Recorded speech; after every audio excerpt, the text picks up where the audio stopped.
Dear Teresa FANKHÄNEL, from the Pinakothek der Moderne and the Architecture Museum in Munich, thank you so much for participating in the Yes Lounge.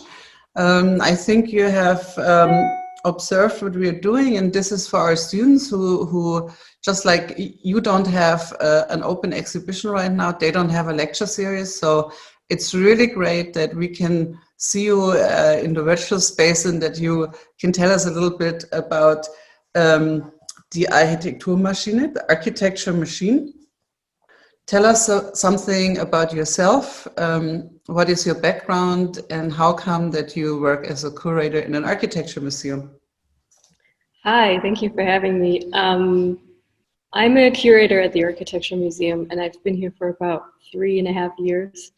My background is both in art history and architecture. I studied a little bit of both. I have a master's degree in architectural history from the Bartlett School of Architecture in London.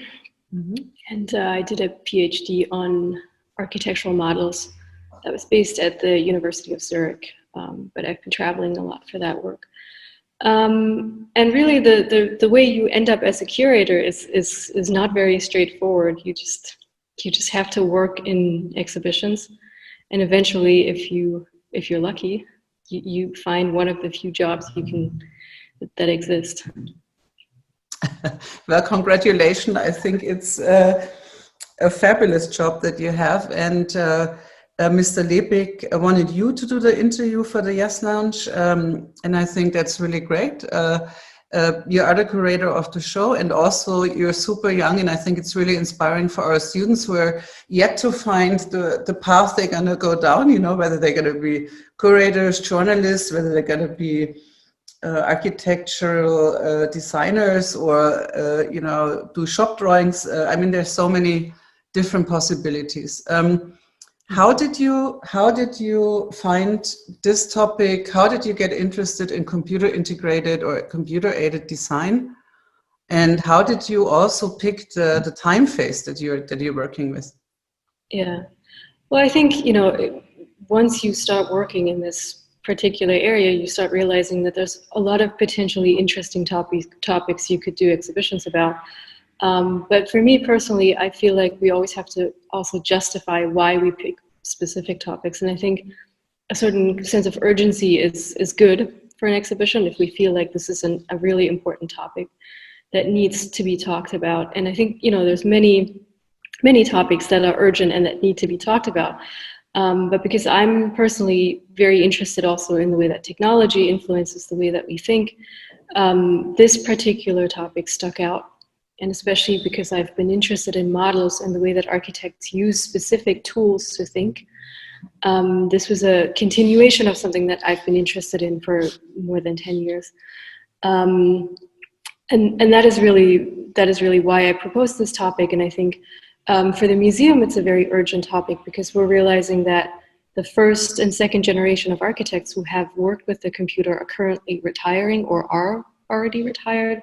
So there is an urgency in the sense that the collection needs to talk to these people and needs to create a certain awareness of what we're losing if we don't collect now. And if we don't collect not just the physical objects, but also the stories that are connected to them.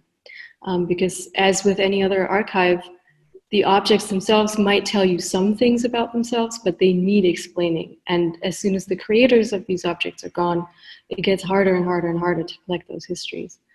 And as for the time frame, I think we looked at the first projects that came up when the computer was used for architecture, and that really starts in the 60s. So we kind of wanted to tell the whole story. We didn't want to take a time slice or like a small piece of that history, because that hasn't really been done. The history of the computer and architecture hasn't been written in its entirety. And this is a very big undertaking, obviously, but we thought before we start focusing on details, we'd rather try and gain some kind of overview for the first time. It was also very nice because when you came to our office, we had so many topics to talk about. You know, have been a professor for computer integrated design at the Hochschule München for many years, and also I'm part of the AKAI, which is a circle of professors who deal with architecture informatics. And you were so gracious to give us the forward for the catalog, and also we just came out with our digital atlas, so it was perfect. By the way, also hello from Chris Sharpers from Shop, who's going to do a talk for you on December 9th, I think. Yes. He's a very, very dear friend of mine, and we work together a lot. We were also planning a panel that we would have done parallel to your exhibition, but you know, we also decided to delay that for, you know, maybe the real people to be in a room again and real models and so on. Yes. So I talked to him yesterday because, you know, clearly with the election we were all a little bit through the roof in the last week, and we had to discuss a lot of, you know, competitions and stuff that we were planning to do together this coming year. And so I told him that we're going to have a talk today. And so he says hello. So hello. Thank from New York. He's a lovely person. He's amazing. He's a super dear friend.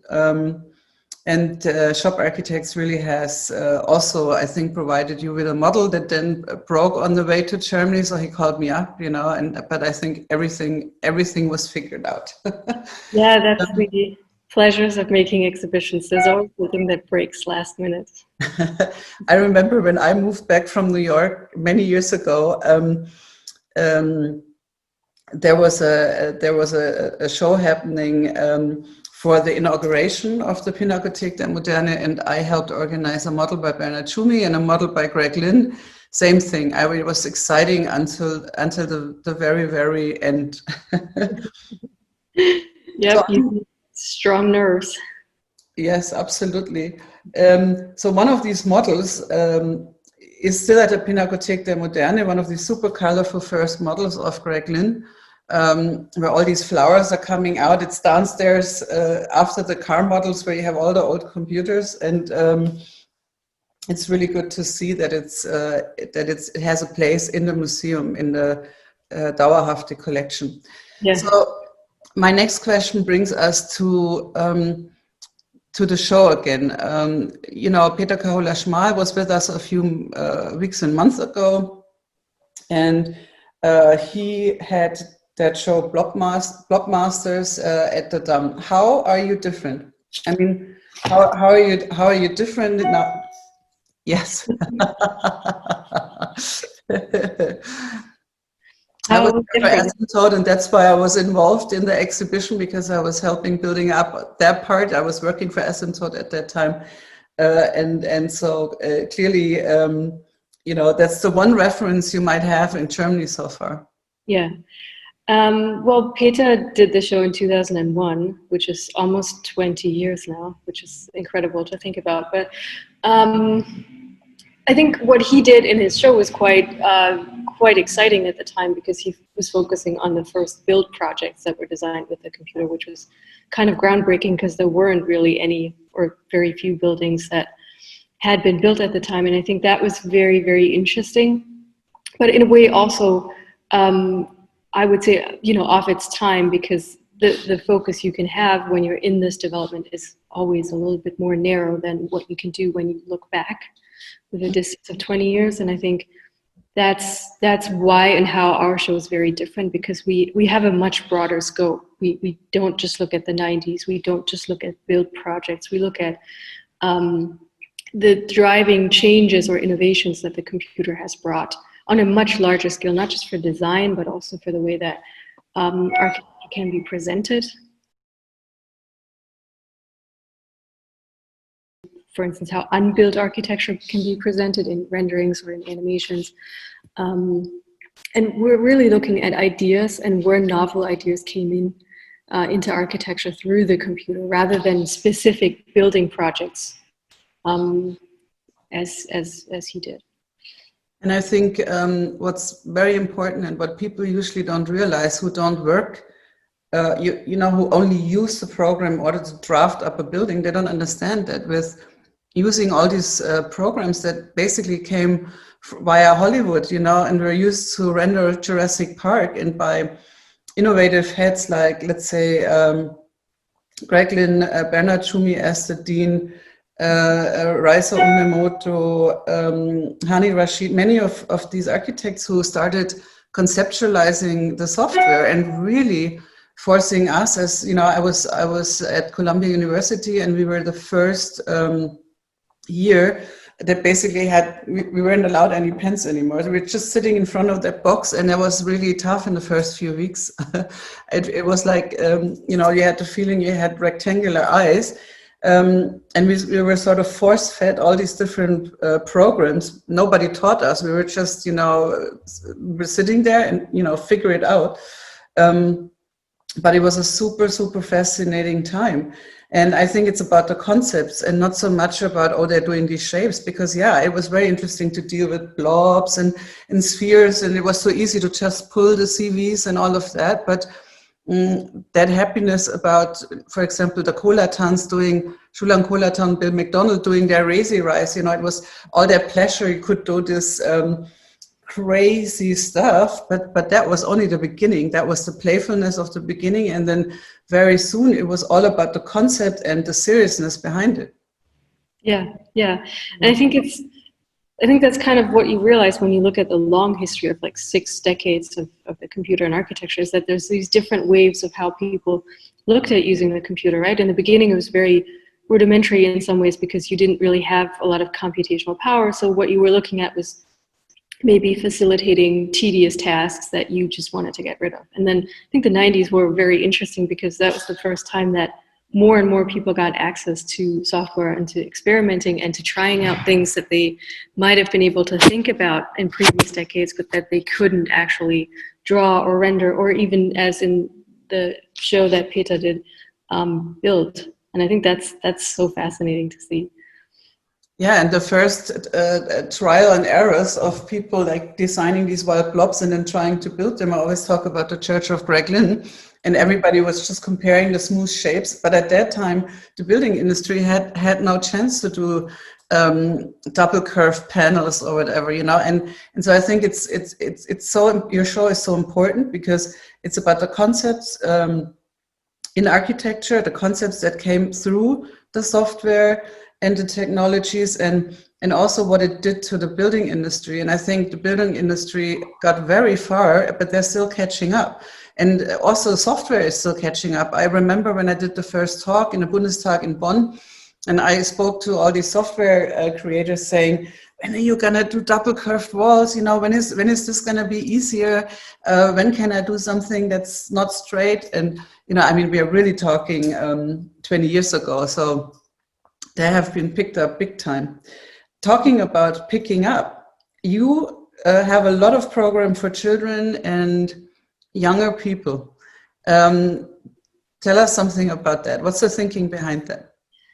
Well, I think, you know, as a museum, we always, I mean, part of what we do, aside from preserving architecture and studying it and showing it, is to educate the public. And I think architecture is a relatively hard subject to teach to children in some ways, and in some ways it's very, very easy because you can do it you can do practical little assignments or games, and that's really what we use to teach children and also teenagers basic architectural ideas. So we have a person, Enrica Ferrucci, who's doing museum education for us, and who comes up with a new program for every new show. So we do 3 shows, usually 3 shows a year. And every time we have a new show, we adjust the workshops that we offer to kind of reflect what we're showing in the exhibition.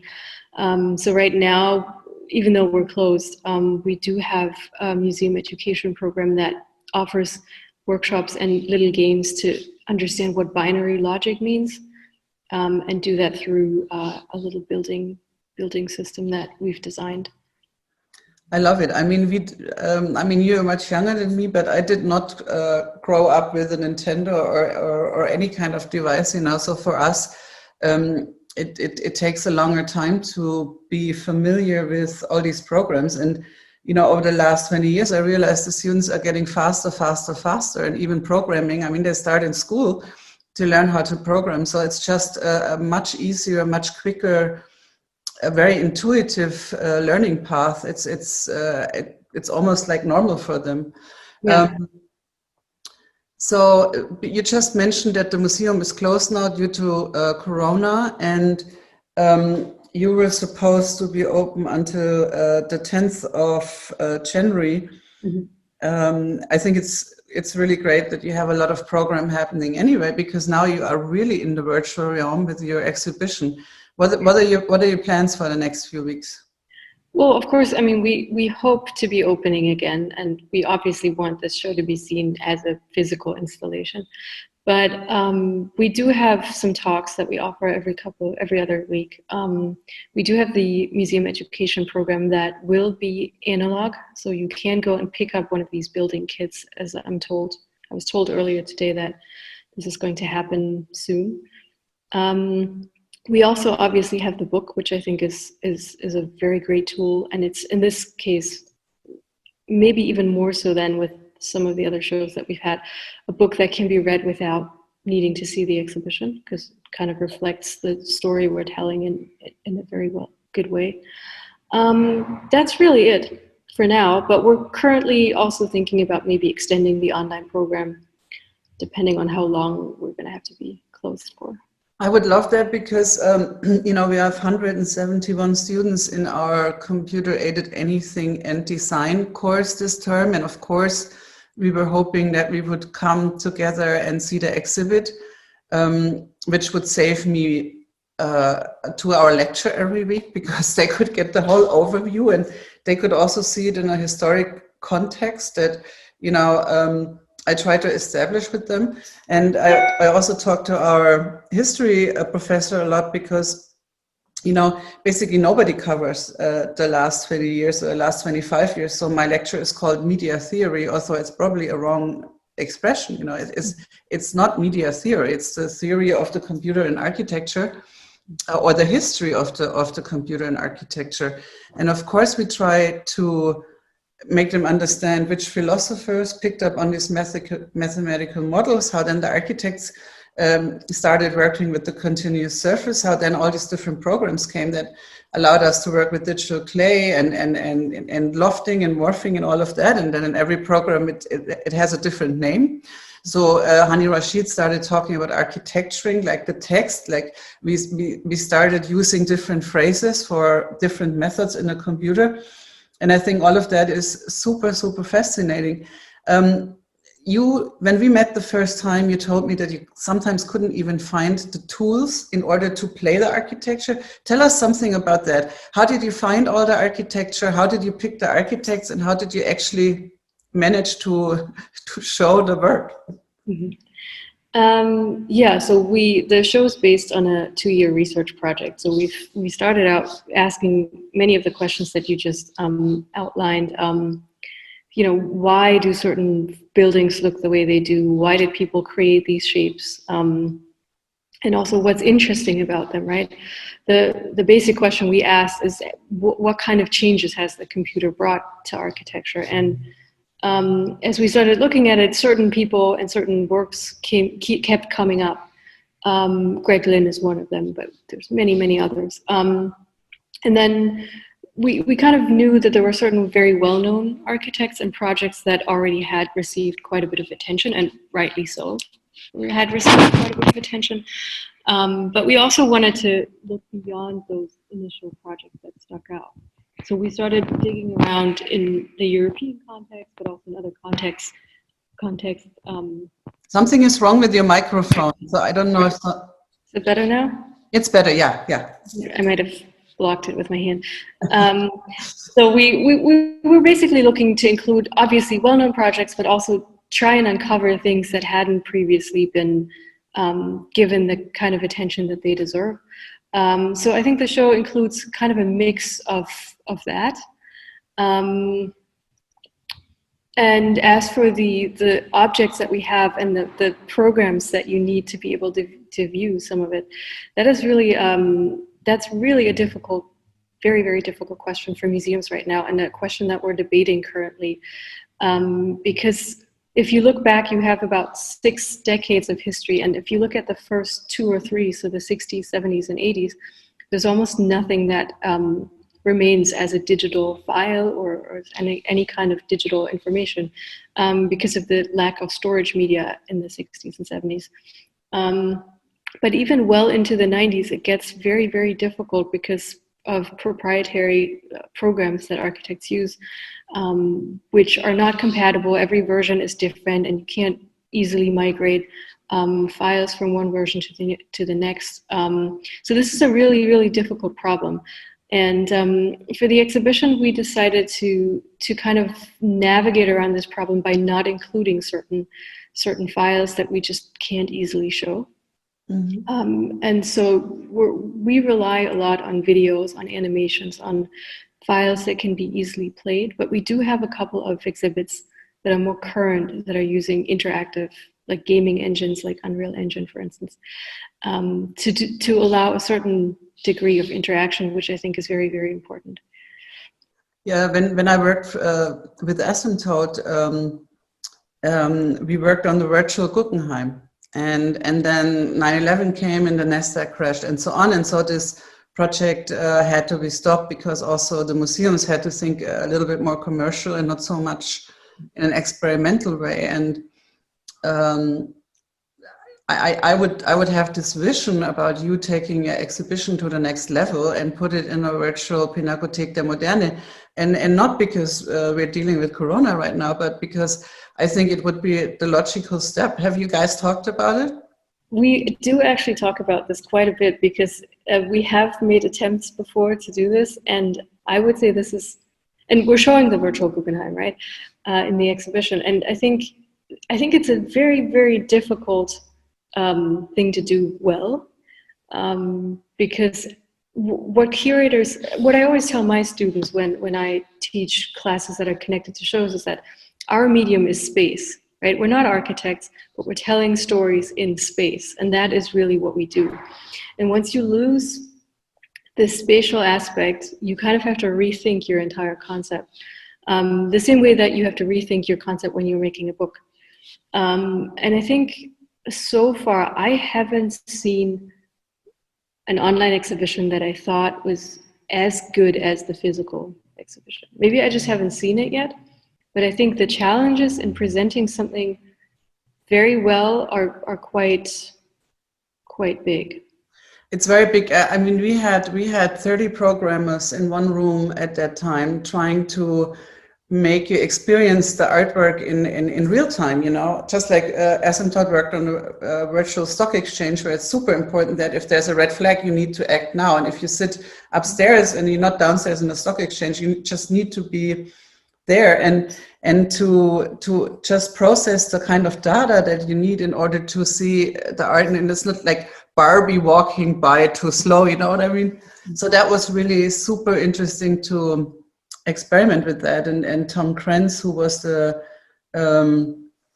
head of the Guggenheim at that time, together with Max Hollein, who was his assistant and now is the director of MET. So it was super interesting times. I have one last question for you, and I really am curious to see how you feel about that. I mean, clearly, because it was a new thing, new programs, new machines. We had sun workstations like this. There were massive machines. The server crashed at Columbia all the time, and we couldn't do pinups because the work was gone. As funny stuff like that. But at that time, everybody was experimenting. The students, the teachers. It was a collaboration. It was all about brave new time.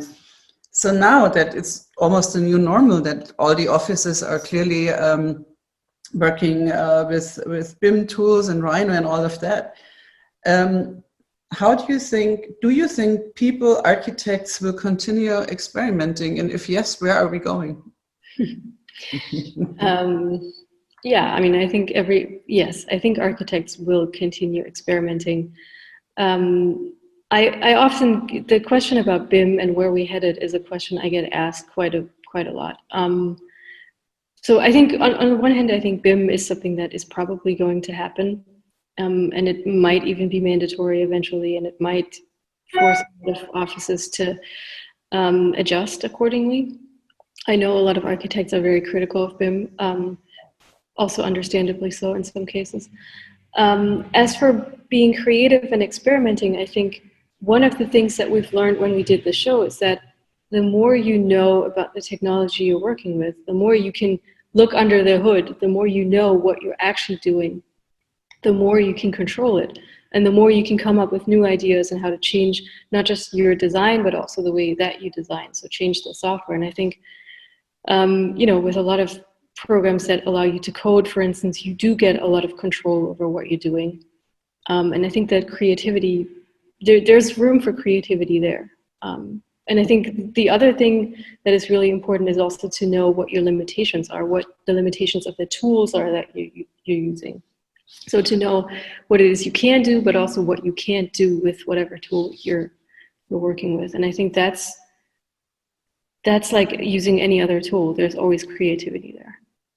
Yeah, it's basically tools. It's a toolbox, and I also agree that architectural intelligence, artificial intelligence, won't take over from our brains. I think we will still stay in control. And knowing all my friends in the States, I know that they are still experimenting. But you know, whenever there's a lot of work, in architecture, there's less experiments, and whenever there's not so much work, there's more experimenting. And you know, what's interesting about that BIM discussion, and we had Martin Schnitzer on an interview and so on. It scares people a lot, although they're all using BIM programs, you know, without thinking about it. So BIM has to be seen more as a process, and you don't have to use standardized BIM objects and all of that. So, but that would be a whole other discussion, and I hope that we will continue that discussion. And maybe we will have another talk with Chris Sharples and Hani Rashid and you and I, or maybe even Mr. Lebig. I would love that, because, you know, I really think that we should, you invested so much work and two years of research, another exhibition, and the book is amazing. Thank you so much for sending it to me. And I want us, I think it's my job as a professor for that specific kind of design approach, that, you know, we talk about it a lot, and that even if it's right now behind closed doors, that you're willing to share with us, and we should really use that. Yes, absolutely. Thank you so much for this talk. Super fascinating. We already agreed beforehand that you're going to share a few clips with us so that people get more idea what this show is about. And also, I would like to show the schedule so people can sign up for the Zoom lectures and all of that. And let's just help together so you get a lot of people can see this. Okay. Thank you. Thank you so much. Thank you so much. Stay online. We're going to do a little debriefing. Thank you so much. It was a great talk. Thank you. Ciao, ciao.